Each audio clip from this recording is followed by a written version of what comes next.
Muy buenas tardes.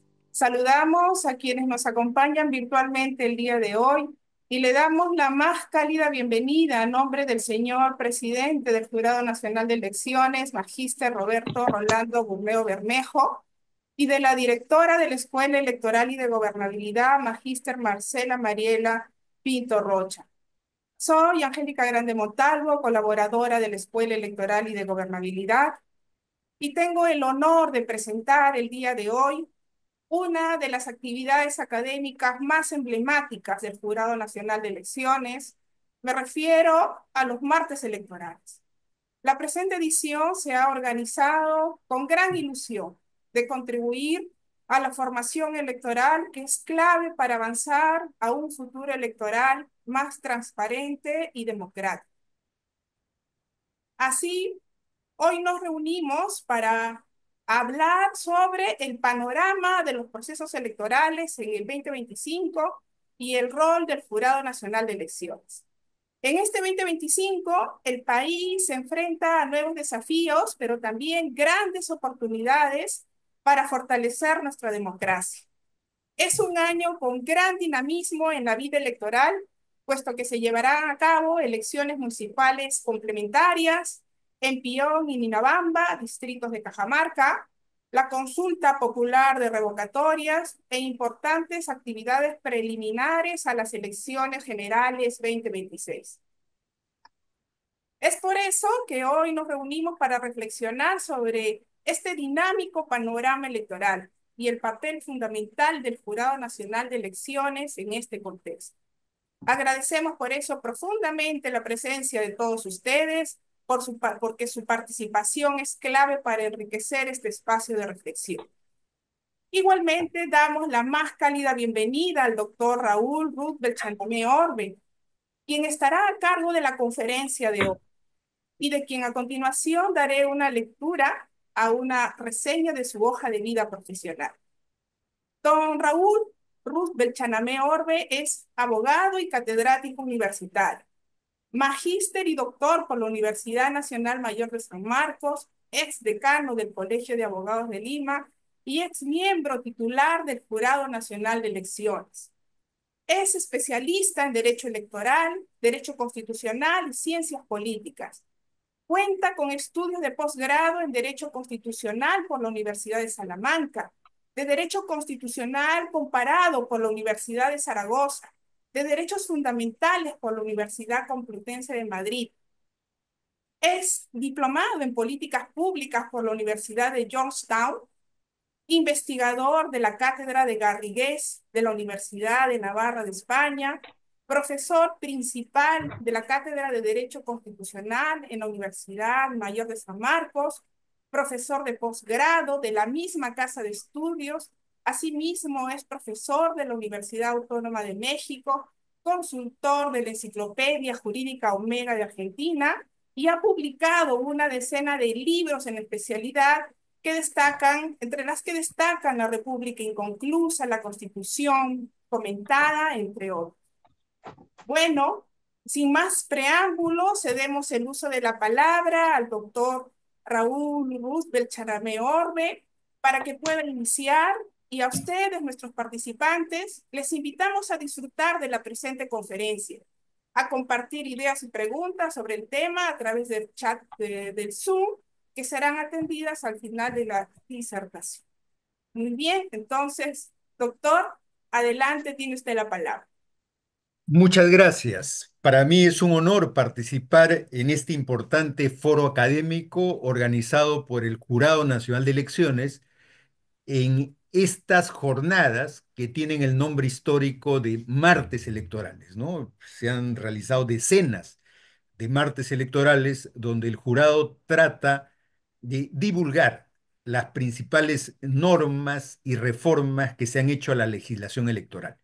El día de hoy me han encargado de manera sucinta abordar tres temas que son inmediatos al orden electoral. El primer tema son sobre las elecciones municipales complementarias, que es un fenómeno singular, extraordinario, propio de nuestra realidad. ¿bajo qué condiciones se dan elecciones municipales extraordinarias? Bajo tres condiciones. Si se ha producido una grave infracción a la legislación electoral que ha tergiversado la voluntad popular en un proceso electoral municipal, el máximo órgano del sistema anula las elecciones y por lo tanto tiene que haber necesariamente otro proceso electoral que dé garantías de transparencia, de imparcialidad y sobre todo que sea respetado la ley electoral. Estamos hablando de casos excepcionales, pero también pueden darse situaciones como por ejemplo que los votos nulos y blancos superen los 2/3 del universo electoral de la municipalidad o el distrito electoral.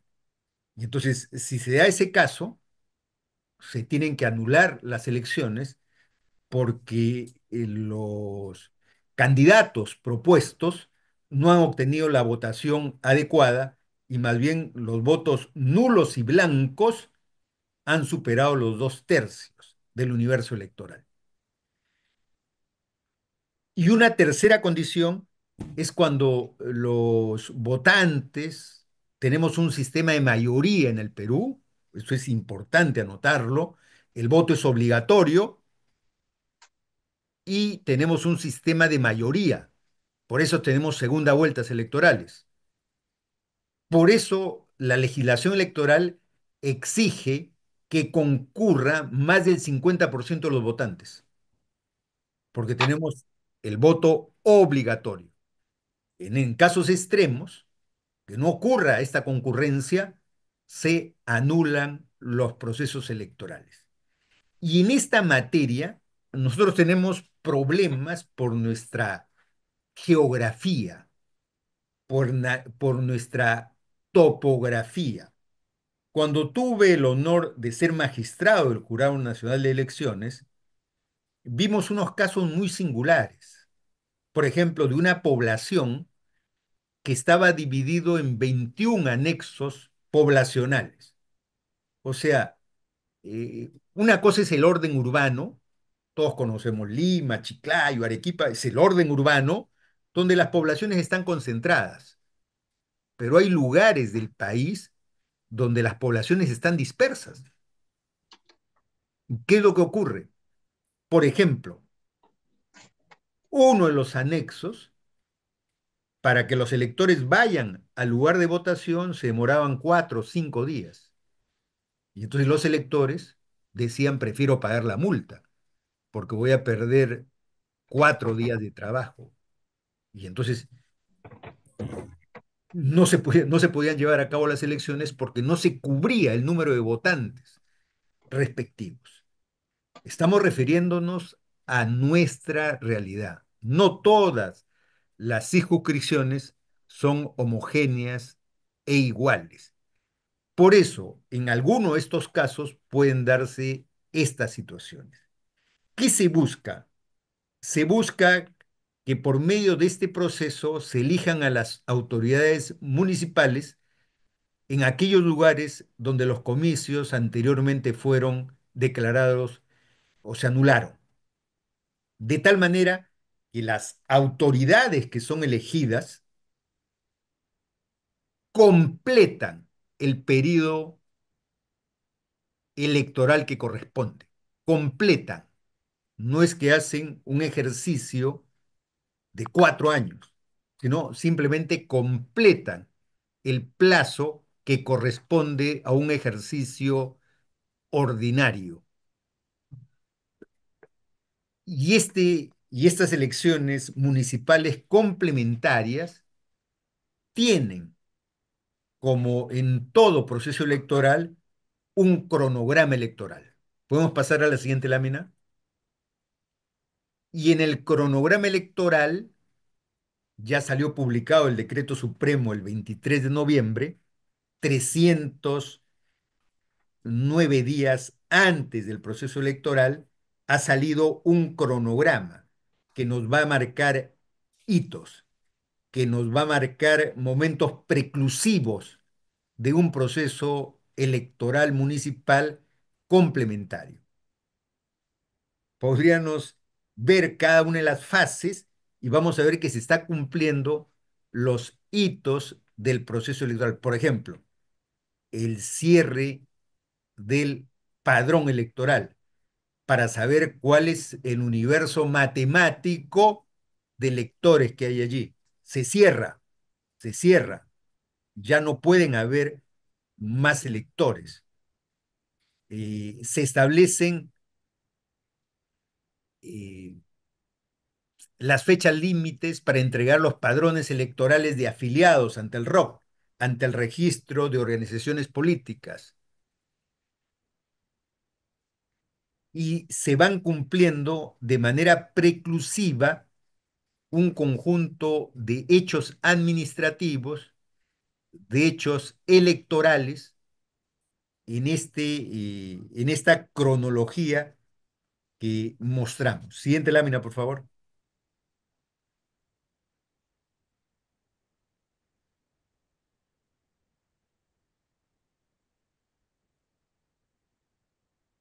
Y hay una dinámica entre la OMPE, la RENIEC y el Jurado Nacional de Elecciones.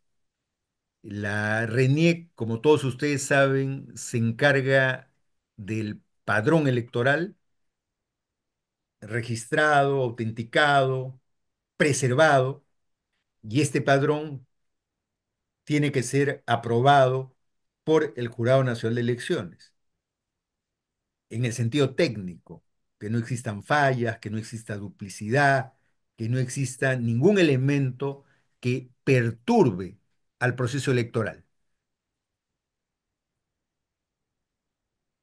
Y este padrón electoral, que es revisado escrupulosamente, es aprobado también, ¿no? Con fecha límite. Siguiente lámina.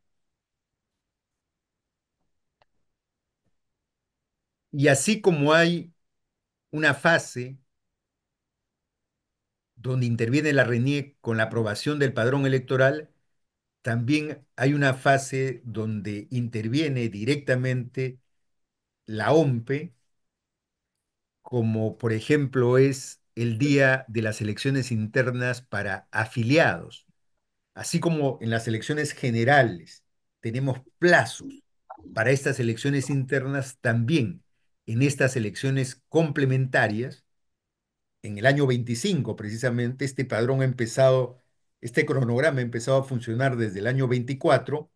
Estamos cumpliendo esos hitos a través de las elecciones internas que se realizarán el 10 de mayo de este año, ¿no? Entonces, se están cumpliendo las fases de este proceso electoral donde tiene que respetarse y cumplirse el cronograma electoral. También, como es una variante, también puede establecerse el día de las elecciones internas de delegados. Y también se establece una fecha límite para los resultados de estas elecciones internas. Siguiente lámina, por favor.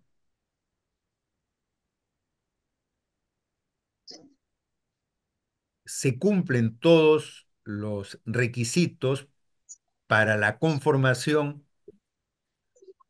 de los miembros de mesa, sorteos para establecer que los miembros de mesa sean personas imparciales, estas sean capacitadas, estas sean entrenadas en estos procesos electorales municipales, y se establecen límites para las exclusiones y para las tachas que puedan hacer los ciudadanos.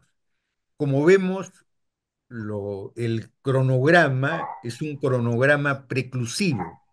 Se van cerrando fases hasta el día de las elecciones complementarias que está programado para el 28 de septiembre.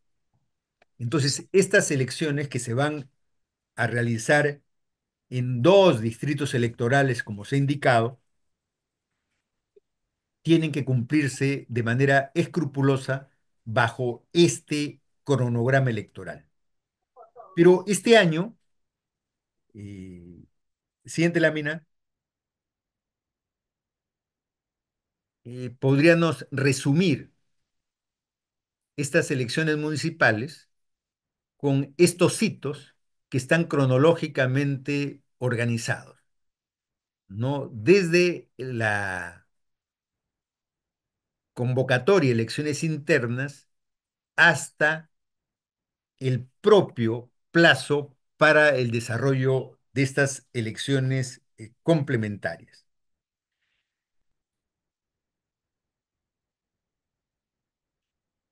Siguiente lámina. Hay un segundo tipo de procesos electorales, que son la consulta popular de revocatoria. La Constitución de 1993, en el artículo 31, estableció mecanismos de la democracia directa donde los electores pueden remover funcionarios y también revocar autoridades elegidas. Y se estableció la revocatoria de autoridades municipales eh, y regionales. Entonces, las autoridades que pueden ser revocadas, lámina anterior, por favor, son los gobernadores, los vicegobernadores, los consejeros regionales, los alcaldes y los regidores.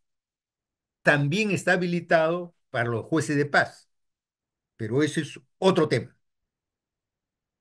Y entonces los electores tienen un mecanismo de control electoral por medio de la revocatoria.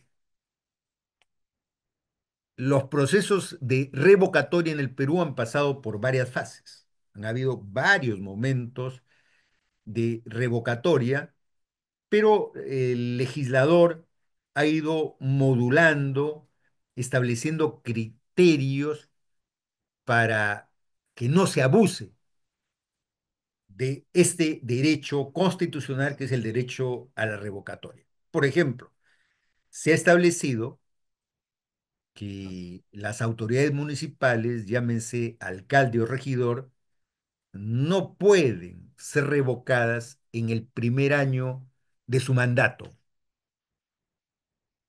Cuando se estableció originalmente la revocatoria, al día siguiente de haber sido elegidos, los adversarios empezaban a recolectar firmas para revocar a las autoridades municipales. El legislador consideró que esto era un abuso del derecho, porque para revocar primero tienes que ejercer la autoridad, primero tienes que gestionar para sobre esa evaluación ver si has cumplido con lo ofrecido en el proceso electoral.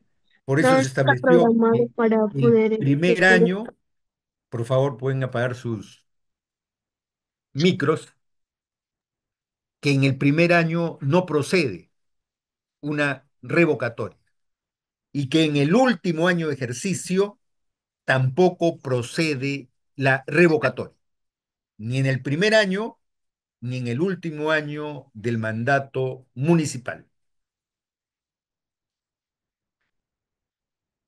El otro tema que se plantea, cuáles pueden ser las causales de la revocatoria. Se establece una distinción.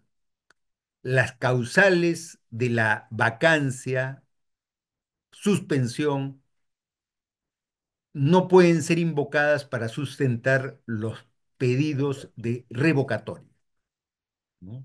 Existe una legislación para vacar a un alcalde, que no pueden confundirse con la revocatoria.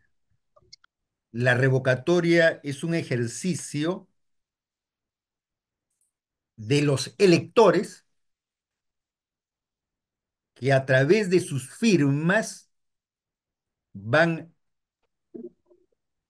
a solicitar que se ponga en una dinámica electoral la autoridad elegida y vigente. No debe confundirse con los procesos de vacancia o suspensión.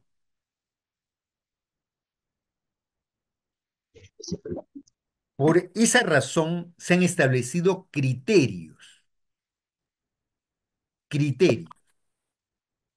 para el proceso de revocatoria. Siguiente lámina, por favor. La democracia, el orden constitucional, es un orden constitucional que debe garantizar formas democráticas transparentes.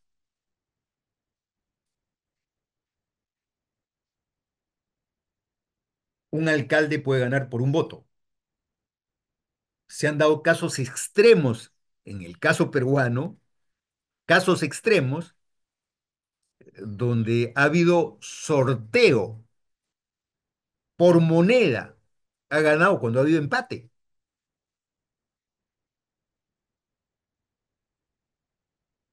Y eso está establecido por la propia norma electoral,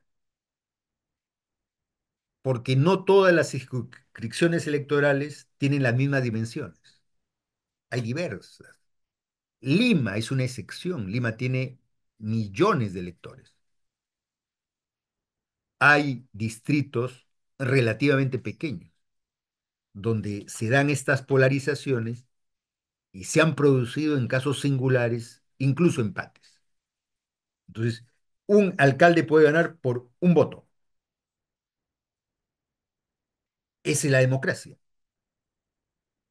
Y así como hay garantías para acceder al cargo, también se han establecido mecanismos para ser revocado de este cargo.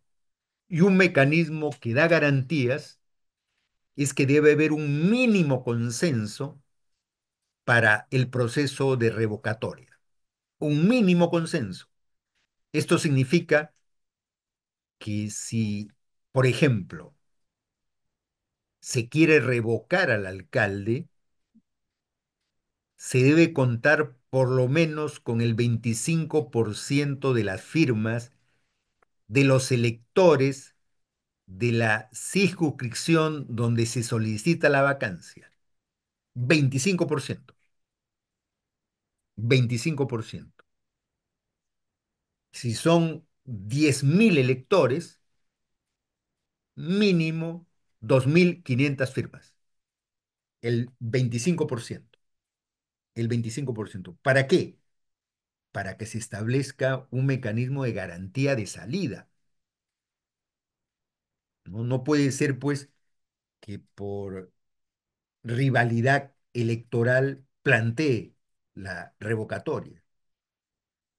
La dialéctica de la democracia es que hay una pluralidad de participantes y hay alguien que gana.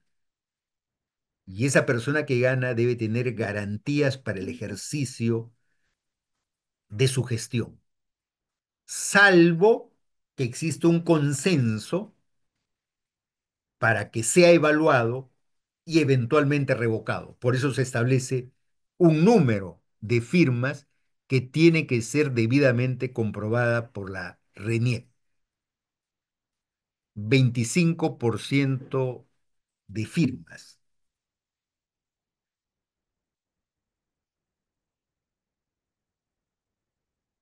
Y a eso,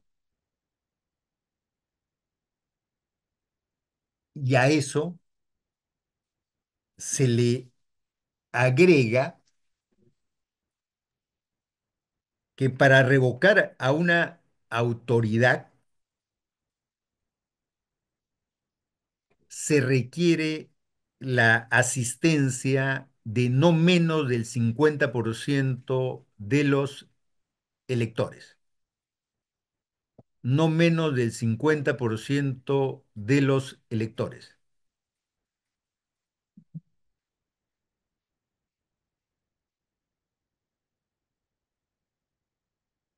Y para que sea firme la revocatoria, Para que empate se nomás. requiere la mitad más uno de los votos válidos, o sea, 25% de firmas, 25% de firmas para empezar el proceso de revocatoria. Que concurran no menos del 50%. Y para hacer firme la revocatoria, que más del 50% más uno haya escrito en su boleta el sí de la revocatoria. Siguiente lámina, por favor. Entonces, decía yo que en el Perú hemos pasado desde 1993, que introduce la Constitución, el proceso de revocatoria en el ámbito municipal, hemos pasado por varios ciclos. Hemos pasado por varios ciclos. Se ha ido modulando el proceso revocatorio. El primer año y el último año no se pueden hacer procesos de revocatoria, no se pueden solicitar kicks, no se pueden recolectar firmas. Las firmas solo operan después de un año de ejercicio de la función municipal y a partir de ese momento se pueden hacer los procedimientos, las solicitudes respectivas para dar inicio a este proceso de recolección de firmas, 25% de las firmas de los vecinos, para, cumpliendo un cronograma electoral, podamos llegar al día definitivo de las elecciones, donde los vecinos, los electores, los ciudadanos tienen dos opciones. Tienen dos opciones a marcar. O, como la pregunta del modelo que planteamos es, ¿debe dejar el cargo de alcalde? Y la respuesta es binaria, o sea, o sí o no. Se puede plantear los electores, de acuerdo a sus criterios cívicos, políticos, pueden plantear si procede o no procede el proceso de revocatoria. Hoy día se han establecido pues cuotas significativas para evitar que se abuse de este derecho. Subrayo esto porque en una primera etapa se carecía de estos elementos que hagan previsible la revocatoria y algunos hacían, los perdedores en algunos casos extremos, se convertían en el propio equipo de revocación del alcalde que recién había asumido. No, la revocatoria es un mecanismo democrático, constitucional, para usarse de manera singular, de manera extraordinaria, cuando una autoridad, por consenso ciudadano, no está cumpliendo las expectativas de los vecinos, de los electores, en relación al cumplimiento de sus promesas electorales o al nivel de la gestión. Entonces, eh, la revocatoria tiene pues un curso que se desarrolla periódicamente y este año vamos a tener este proceso de revocatoria según el cronograma electoral que también les presentamos. Lámina anterior, por favor. La anterior, aquí está. Aquí está el cronograma para el proceso de revocatoria que se cristaliza el 8 de junio de este año con la consulta popular de revocatoria. Se cumple todo un ciclo donde participan RENIEC con el padrón electoral, donde participa la OMPE con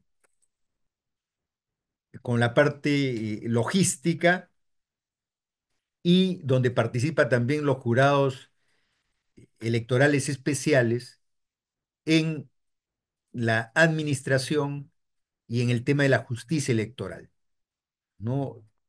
Tachas, exclusiones, impugnaciones que existen pueden plantearse ante este organismo en relación al proceso de consulta popular de revocatorio cuya fecha es el 8 de junio. Y este año también hay un hito importantísimo que el Jurado Nacional de Elecciones lo ha perfilado. Me parece muy bien lo que ha hecho el Jurado Nacional de Elecciones en prepublicar el cronograma electoral, el cronograma electoral para las elecciones que se realizarán en abril del 2026. El cronograma electoral que empezará a partir del 12 de abril de este año tiene pues un año de vigencia donde tienen que cumplirse escrupulosamente un conjunto de hitos. Siguiente lámina, por favor. Siguiente, siguiente.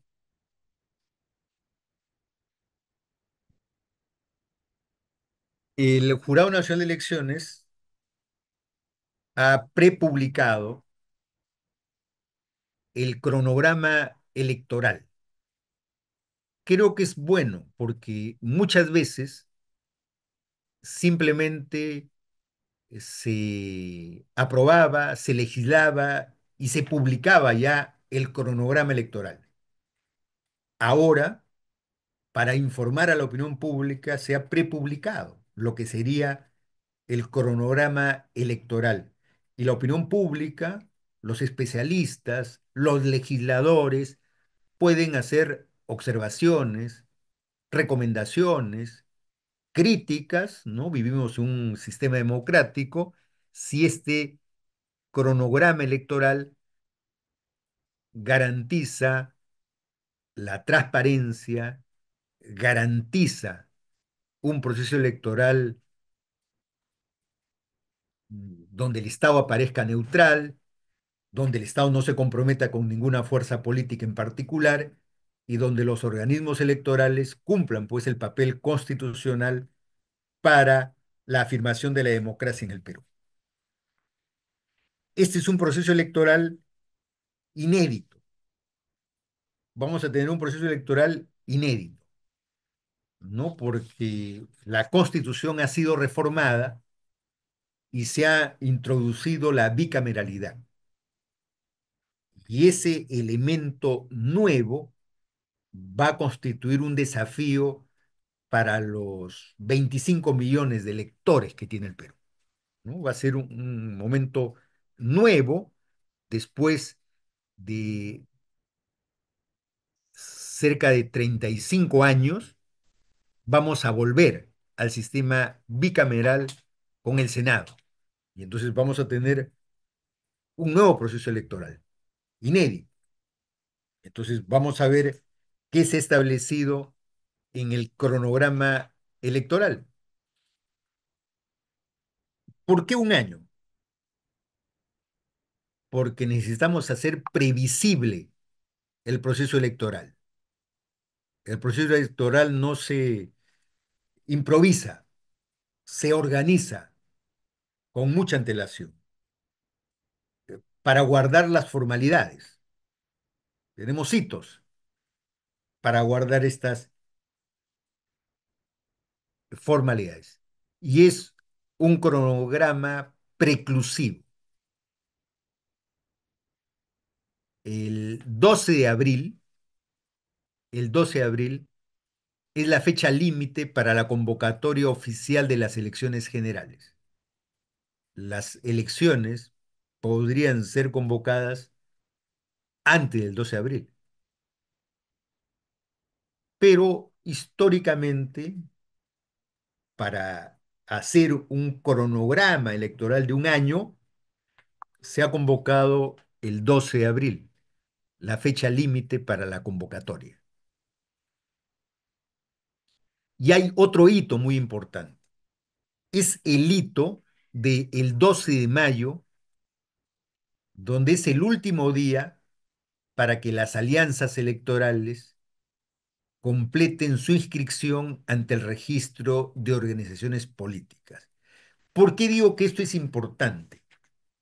Porque hasta el momento hay registradas en el ROC 41 organizaciones políticas. Ese es un récord que vamos a tener. Históricamente el Perú siempre ha tenido entre 15 y 20 partidos políticos que han concurrido a los procesos electorales. Ese es nuestro promedio desde 1980. Era calificado por todos como un sistema altamente fragmentado con 20 partidos políticos. Pero el día de hoy, algunos analistas califican que hemos pasado de un sistema altamente fragmentado a un sistema atomizado, porque podríamos tener hasta 50 partidos políticos, porque todavía el ROC está calificando a 10 partidos más que están en lista de espera. Y entonces podríamos tener una cantidad grande de formaciones políticas. Y entonces eh, las alianzas electorales que están legisladas, que están reguladas, sería muy importante para evitar esta atomización que existe en nuestro sistema electoral. Pero para eso tienen que haber estímulos legales para que el mayor número de fuerzas políticas puedan coaligarse, puedan hacer alianzas. Esto es importante para una democracia, porque los electores, los electores necesitan que la democracia sea previsible, se sepa quién es de la izquierda, quién es de la derecha, quién representa al centro, de tal manera que no sientan confusión a la hora de votar. La democracia debe garantizar el voto informado, debe garantizar que escojas tú con la mayor libertad, pero también con el mayor conocimiento por quién vas a votar. Tenemos que construir una democracia responsable, pero para eso se necesita también una legislación adecuada, una legislación que permita las alianzas. Ya hemos tenido la experiencia de el proceso electoral del año 2021, donde concurrieron 18 organizaciones políticas y lo difícil que fue ese proceso electoral por la polarización que se produce. Imaginémonos un proceso electoral con 45 listas. No es lo conveniente, no es lo conveniente. Vamos a ver el tema de las actas, el tema del voto. Entonces allí podríamos tener dificultades. Por eso como hito, se pone que el 12 de mayo es el último día para que las alianzas electorales completen su inscripción ante el registro de organizaciones políticas. Era lo ideal que existan, se cristalicen estas alianzas para no tener la densidad de listas en un futuro proceso electoral. El 3 de julio, fecha límite para la presentación de solicitud de inscripción de precandidatos ante los jurados electorales especiales. El año 2025 es un año electoral, ¿no? Porque los partidos propiamente, los que están registrados, adquieren una dinámica propia para inscribir a sus precandidatos de acuerdo a la legislación electoral, de acuerdo a los estatutos de los partidos y de acuerdo a los procedimientos electorales que por autonomía tiene cada partido. El 16 de noviembre de este año, y el 16 de noviembre, se han previsto las elecciones primarias, las elecciones primarias de los partidos políticos. La legislación, la legislación vigente permite, si algún partido lo quisiera, permite las elecciones abiertas. Es un mecanismo que se ha ensayado en el Perú, pero en algunos casos no ha tenido éxito por la complejidad que significan unas elecciones abiertas. Cuando nos referimos a elecciones abiertas es que el partido A convoca a la ciudadanía peruana a votar en sus elecciones internas. Y entonces, en un país donde todavía no existe una cultura cívica, es muy difícil. Por eso existe el voto obligatorio, ¿no? En el caso de las elecciones internas, son elecciones voluntarias, donde los afiliados se comprometen allí. Y entonces, eh, no hemos tenido experiencias auspiciosas de elecciones abiertas. Esa es una modalidad. Otra modalidad es las elecciones de afiliados, las elecciones de afiliados. Y allí hay que cumplir un requisito. El requisito es que tiene que ir un número calificado de afiliados a estas elecciones internas. Si tengo 100.000 afiliados, si tengo 100.000 afiliados, no pueden ir menos de 50.000 afiliados a las elecciones internas. Y ya también hemos tenido experiencias previas de este tipo de elecciones internas que no han terminado bien. Me explico. Un partido que tiene 200.000 afiliados no se legitima si solo asisten 10.000. Y ya hemos tenido en el Perú ese tipo de problemas, ¿no? Porque la legitimidad viene por el número de 200.000 mínimo. Vamos a decir, deberían asistir 100.000. Y entonces hay ese tipo de dificultades prácticas que se han presentado históricamente en el Perú. Es por eso que se ha establecido, la propia legislación lo permite, las elecciones indirectas de delegados,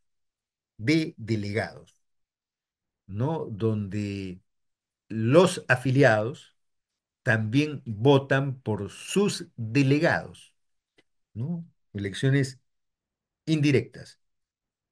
Gran parte de los partidos han recurrido a este sistema de elección de delegados para eh, convalidar este tipo de procedimiento establecido por la ley.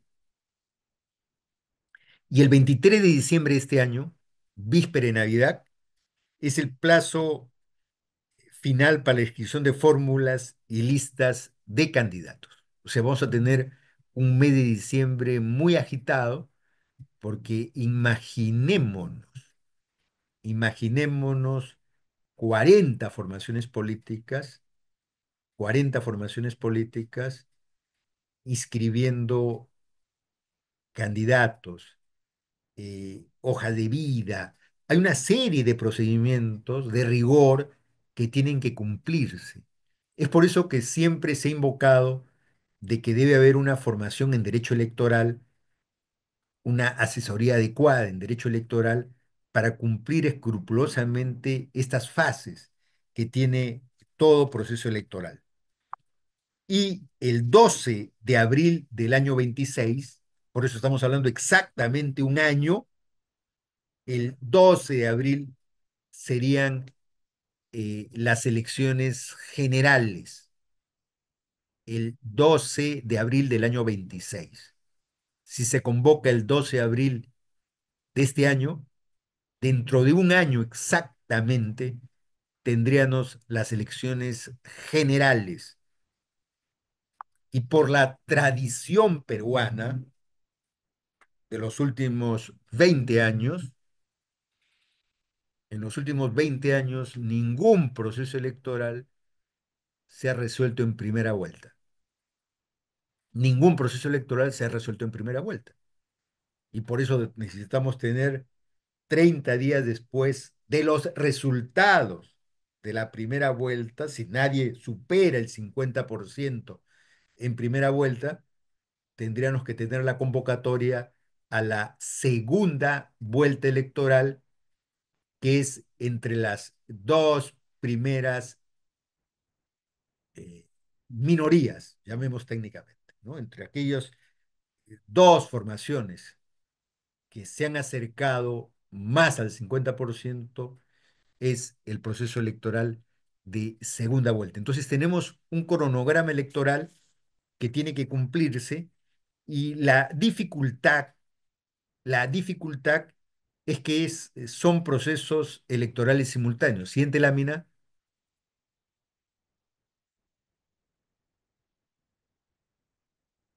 Siguiente lámina, por favor.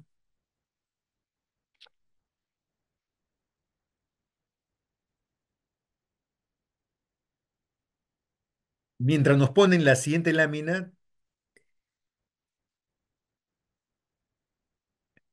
tenemos elecciones al Congreso Nacional, elegimos diputados y senadores, tenemos elección presidencial y elecciones al Parlamento andino. Hablamos de elecciones generales porque en una sola fecha elegimos al presidente de la República, elegimos al Poder Legislativo y elegimos al Parlamento andino, una instancia supranacional. Pero la característica es que necesitamos eh, que el elector esté informado de cómo va a ser el proceso electoral. Y van a haber boletas para el presidente de la República, el presidente de la República, al Ejecutivo, elegimos fórmulas, atención, atención, elegimos fórmulas. Yo he escuchado decir, yo no elegí a la presidenta actual. No, señor, sí la elegiste, porque elegiste una fórmula electoral. Elegimos fórmulas electorales. Elegimos una fórmula cerrada. Cuando votas para presidente, también estás votando para vicepresidente. Primer y segundo vicepresidente. Elegimos fórmulas electorales. Es por eso que es una elección. Y ocurre. A veces hay electores que solo votan por la fórmula presidencial y no votan por por el Congreso Nacional, porque son además en boletas separadas. Lo que ocurre es que en el Perú existe el voto de arrastre. Es por eso que muchas veces el voto de arrastre implica que voto por un partido A y voto en el Poder Legislativo para el partido B y voto en el Parlamento andino para el mismo partido. Y entonces es por eso que yo modestamente he sugerido que para fortalecer la democracia, lo ideal sería separar las elecciones presidenciales de las elecciones para el poder legislativo, que sería ideal. De esa manera los electores tomarían plena conciencia del poder de su voto y que están votando por un ejecutivo y están votando por un poder legislativo que tienen constitucionalmente la misma fuerza, la misma envergadura, la misma importancia, ¿no? Por eso yo siempre he sostenido que estas elecciones deberían ser en fechas separadas,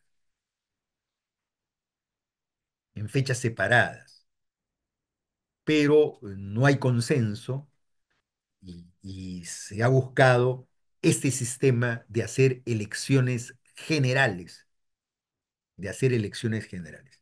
con la dificultad que ahora tenemos para elegir a senadores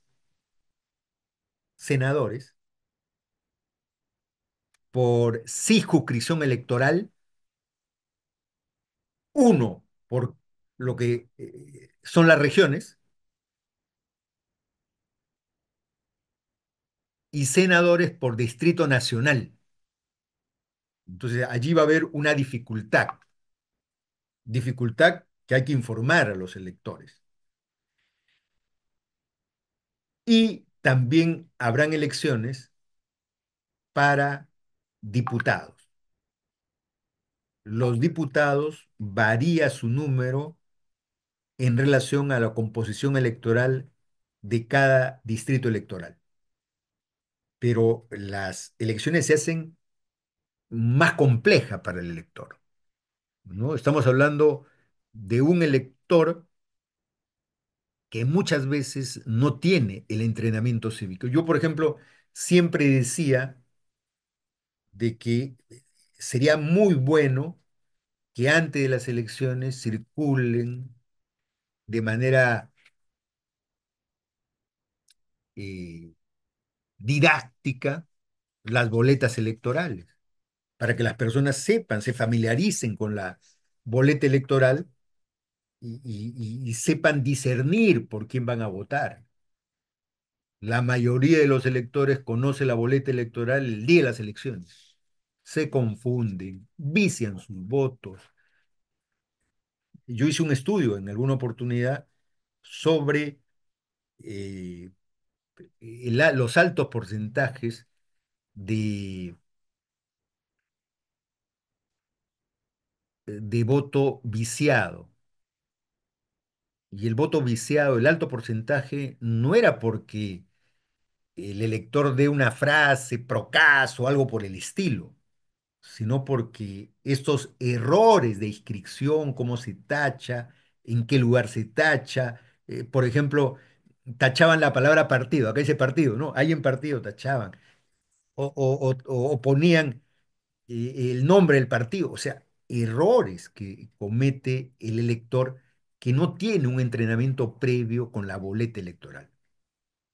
Me reparaban y me decían, no, pero eso se puede prestar a la falsificación de boletas, se puede prestar. Sí, pero hay que educar a los electores, hay que educar a los electores. Hoy mismo eh, nosotros nos sentimos con estas elecciones a la Cámara de Senadores y Diputados, nos sentimos que tenemos que estudiar mejor, con más precisión, la legislación que se ha dado sobre esta reforma que se ha hecho a la Constitución en relación a la bicameralidad. Y tenemos otra elección que también pasa a veces subestimada, desapercibida, que es la elección al Parlamento andino. ¿No? elegimos también representantes supranacionales en 5 países, elegimos a nuestros representantes que forman una cámara en Bogotá de una instancia eh, supranacional que busca compatibilizar la legislación de nuestros países, ¿no? Tenemos también una instancia supranacional copiando el modelo europeo de establecer un parlamento regional que compatibilice, ¿no? Por ejemplo, tenemos hoy día el pasaporte andino, ¿no? No tenemos el pasaporte peruano, sino tenemos un pasaporte andino.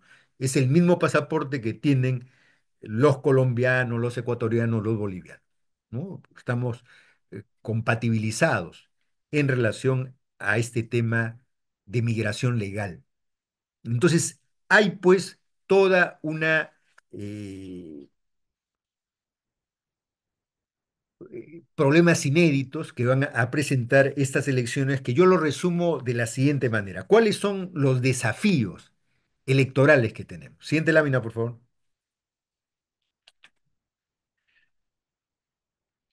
Y ya 18 partidos inscritos es un problema. Imaginémonos más de 40 partidos inscritos. Es realmente un problema a considerar, a evaluar seriamente. Necesitamos fortalecer la democracia peruana, no debilitarla, necesitamos fortalecerla. No sé si la densidad de partidos fortalece, pero allí hay un primer gran problema de educación electoral. Allí la OMPE, el Jurado Nacional de Elecciones, tiene que cumplir un papel didáctico importante, de información, de ilustración a los electores, para que ellos, como manda la Constitución, libremente escojan por qué opción, por qué partido, por qué candidato, por qué senador, por qué diputado quieren votar. Todos los que estamos presentes recordamos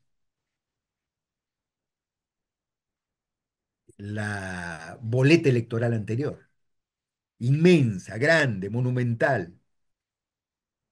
Imaginémonos ahora con 40 partidos. ¿Cómo va a ser eh, esta boleta electoral? Y entonces allí va a haber una complejidad del escrutinio.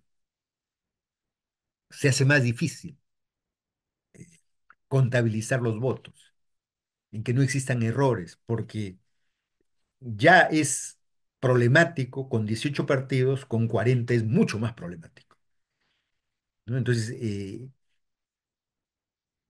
el contabilizar los votos va a ser problemático. Yo creo que el Jurado Nacional de Elecciones tiene que darle una calculadora a toda mesa electoral, ¿no? Para resolver los problemas matemáticos que se van a dar en todas las mesas electorales, ¿no? La democracia finalmente, como decía Borges, es un hecho matemático. Eh, la demora en los resultados oficiales, la demora en los resultados oficiales, eso crea, exacerba. En el Perú, lo que más existe es la desconfianza. Y entonces lo ideal sería tener resultados oportunos en los momentos adecuados.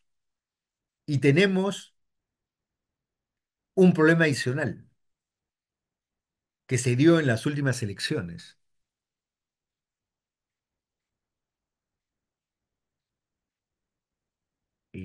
Los electores, en el caso de Lima, por ejemplo, se vio eso en el último proceso electoral, los electores fueron a partir de las 3 o 4 de la tarde a votar. Y eso hace que la jornada electoral se extienda, ¿no? Se extienda. En nuestro modelo, todos los que están en el colegio tienen derecho a votar. Y entonces los colegios se llenan en la hora última, cuando lo ideal sería que escalonada y progresivamente los electores depositen y podamos finalizar, como lo establece la legislación, entre 8 de la mañana y 4 de la tarde. ¿Por qué? Y esto lo pongo como un tema que hay que resolver inteligentemente. Está permitido también por ley que las encuestas privadas se hagan públicos a partir de las 4 de la tarde de ese proceso electoral. Pero, ¿cuál es el problema? ¿Cuál es el problema? El problema es que hay una garantía del proceso electoral es la libertad electoral.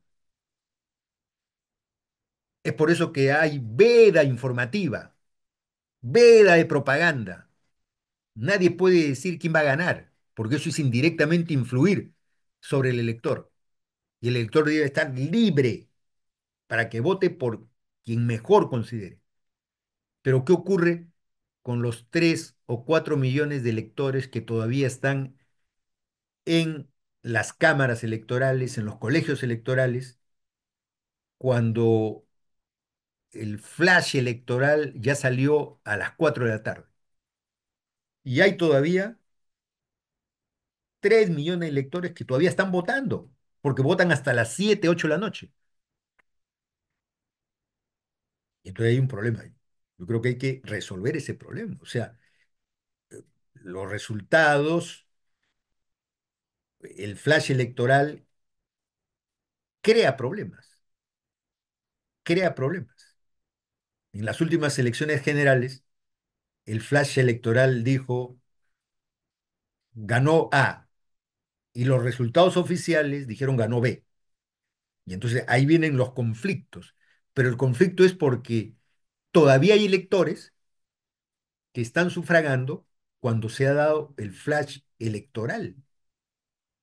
Y eso es incongruente en un modelo que busca guardar la neutralidad y garantizar la libertad electoral. Escoge libremente, sin que nadie influya por ti. Si yo voy a votar por el partido X y el flash dice que ha ganado el partido A, eso influye conmigo, puede hacer que modifique mi opinión. Eso tiene que garantizarse en esta legislación electoral. Por eso yo abogo también porque extendamos el voto electrónico, extendamos el voto electrónico. Y es hora, por ejemplo, en esos departamentos donde las poblaciones no se pueden reunir, quede escrito, ahí debería haber voto electrónico. Ya se ha aprobado con todo éxito el voto electrónico en el Perú. Se ha aprobado con todo éxito, ¿no? De manera piloto se han hecho elecciones con voto electrónico, donde ha participado 1 millón de electores y el resultado ha estado dado con exactitud a las 5 de la tarde, sin ninguna discusión. Pero todavía somos muy conservadores en relación al voto electrónico, somos muy desconfiados en relación al voto electrónico. En Brasil, que tiene una democracia de 170 millones de electores, en Brasil votan los jóvenes de 16 años, hay voto electrónico total, total, todos votan electrónicamente. En Brasil, nadie cuestionó el voto electrónico y los resultados salen en horas oportunas y rápidas. Los que hemos tenido la experiencia del voto electrónico, nos damos cuenta que es rápido, es ágil y nos garantiza un resultado en hora oportuna. En nuestro caso, uno de los grandes problemas que tenemos son los resultados electorales, porque el voto en el extranjero, el voto en el extranjero, hay cambios horarios, tienen que venir físicamente el voto, las actas electorales físicamente, y ya el día de hoy estamos pues en el mundo virtual, Yo siempre he recomendado que deberíamos hacer el voto electrónico no presencial para los peruanos que residen en el exterior, por ejemplo, en Estados Unidos. En Estados Unidos, de una gran colonia de peruanos, y se localiza físicamente el voto presencial en determinadas ciudades, pero Estados Unidos es un país continente inmenso. Y entonces hay peruanos en todos los estados, pero muchos no pueden votar porque todavía seguimos yendo al voto físico presencial, ¿no? Entonces, creo que hay que buscar resolver el día de hoy con las tecnologías estos problemas que se presentan ante nuestra realidad. Y estos son, creo, los retos que tiene el sistema electoral, el Jurado Nacional de Elecciones, que busca de buena fe, en los mejores términos, hacer pues que el proceso electoral sea con garantías, se respete la voluntad de los electores y esto se traduzca matemáticamente en las representaciones parlamentarias y en el Poder Ejecutivo. Yo les agradezco su atención para esta exposición donde me dijeron que use 45, 50 minutos para resumirlo, estos tres importantes escenarios electorales que hay durante el año 25 y el año 26. Muchas gracias por su atención.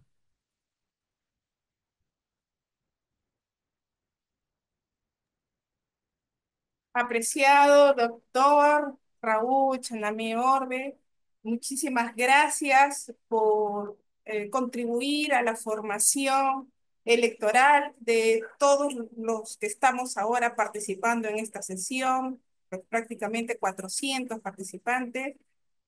Nos llevamos un gran aprendizaje, ¿no? Con esta presentación tan generosa y tan didáctica de de estos tres momentos electorales importantes que nos ha descrito durante estos minutos.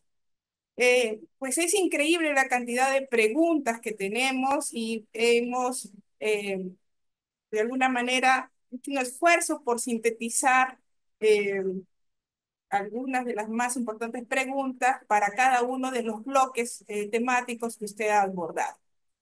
En relación a las elecciones municipales complementarias, muchos de nuestros participantes se preguntan por esta serie continua de elecciones municipales 2023, 2024 y ahora 2025, y se preguntan sobre las alternativas que podrían ensayarse para evitar esta situación, además que es tan peculiar en Pión y Nilabamba, distritos de Cajamarca. Eh, de alguna manera, pues le piden una reflexión sobre este particular fenómeno de la vida electoral que está aconteciendo en estos distritos. En cuanto al tema de la consulta popular de revocatorias, que pues va a llevar a muchos ciudadanos a este ejercicio del derecho de control sobre las autoridades electas, eh, las preguntas están orientadas sobre todo a saber las causales por las que darían inicio, si hay causales, si hay algunas causales específicas que dan inicio a la recolección de firmas y si este mecanismo se debería aplicar también para los representantes del Parlamento.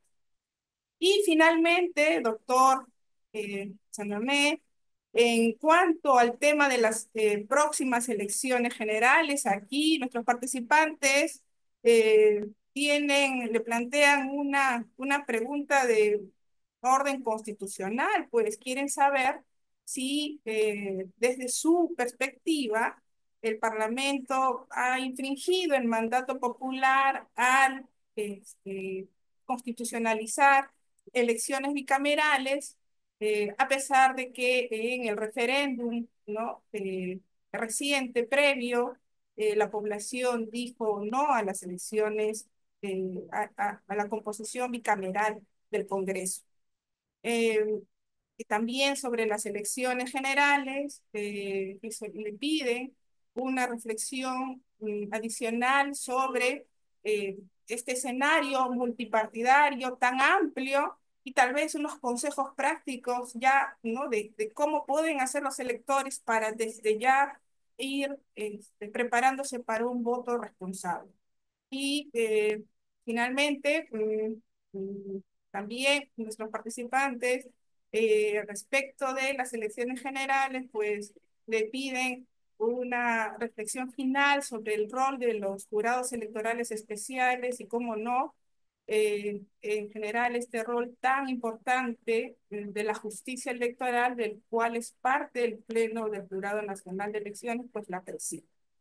Esas serían las inquietudes, estimado doctor Chanamé, y le cedo la palabra para eh, su respuesta y palabras finales con nuestros participantes.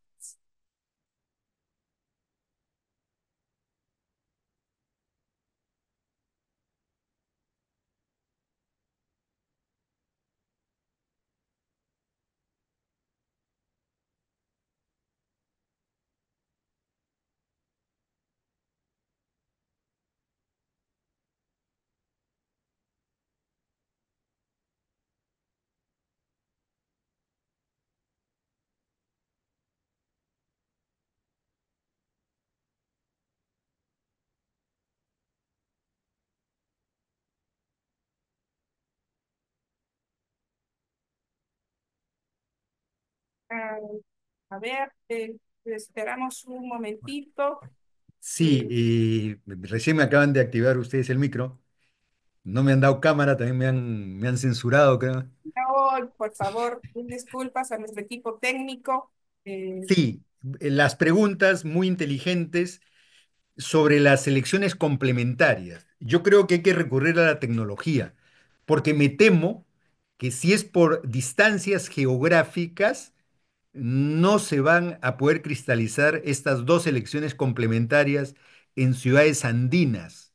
Allí está la dificultad de estas elecciones. No son por problemas legales, son problemas de concurrencia de electores.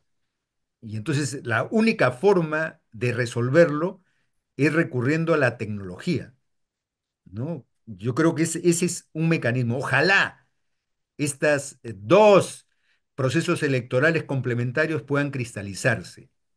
Creo que no es culpa de los electores, es que el Estado no les ha dado la salida para poder concentrar los electores. Primera pregunta.